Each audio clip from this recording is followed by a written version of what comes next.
Nabi Ibrahim adalah putra dari Azar. Ia dilahirkan di wilayah kerajaan Babilonia yang saat itu diperintah oleh raja bernama Namrud. Namrud adalah raja yang sangat sombong. Raja Namrud juga dikenal sangat kejam kepada siapa saja yang berani menentang kekuasaan dan perintahnya.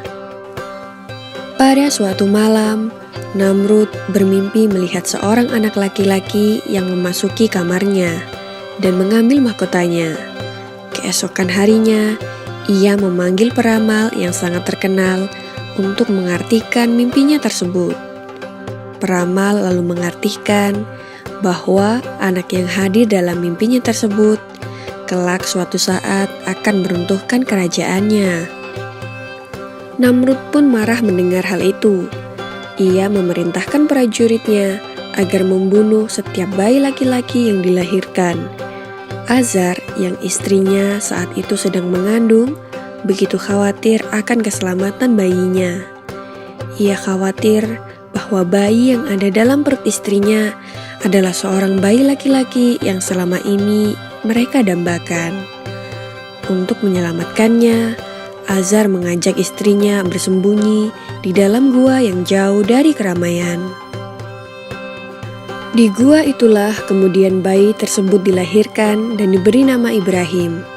Agar tidak diketahui oleh orang lain, Azar dan istrinya dengan terpaksa meninggalkan Ibrahim yang masih bayi itu di dalam gua dan sesekali datang untuk melihat keadaannya. Hal itu terus dilakukan hingga Ibrahim tumbuh menjadi anak kecil yang sehat dan kuat atas izin Allah Subhanahu wa Ta'ala. Bayi Nabi Ibrahim dapat hidup dan tumbuh di dalam gua karena pertolongan yang diberikan oleh Allah Subhanahu wa Ta'ala. Ibrahim dapat menghisap ibu jari tangannya sendiri dan keluarlah air susu yang sangat baik. Itulah mukjizat pertama yang diberikan oleh Allah kepada Nabi Ibrahim alaihissalam. Hidupnya yang cukup lama di dalam gua tentu membuat Ibrahim kecil sangat terbatas pengetahuannya tentang alam sekitar. Ketika beranjak remaja, Nabi Ibrahim akhirnya keluar dari dalam gua. Ia begitu terkejut melihat pemandangan alam yang begitu luas dan indah. Di dalam ketakjubannya itu, Ibrahim berpikir bahwa alam yang sangat luas dan indah itu pasti ada yang menciptakan. Maka Nabi Ibrahim melakukan perjalanan untuk mencari keberadaan Tuhan. Ia mengamati lingkungan sekelilingnya, namun ia tidak menemukan sesuatu yang pantas dijadikan Tuhannya. Di siang hari, Ibrahim melihat begitu cerahnya matahari menyinari bumi. Ia berpikir, mungkin matahari adalah Tuhan yang ia cari.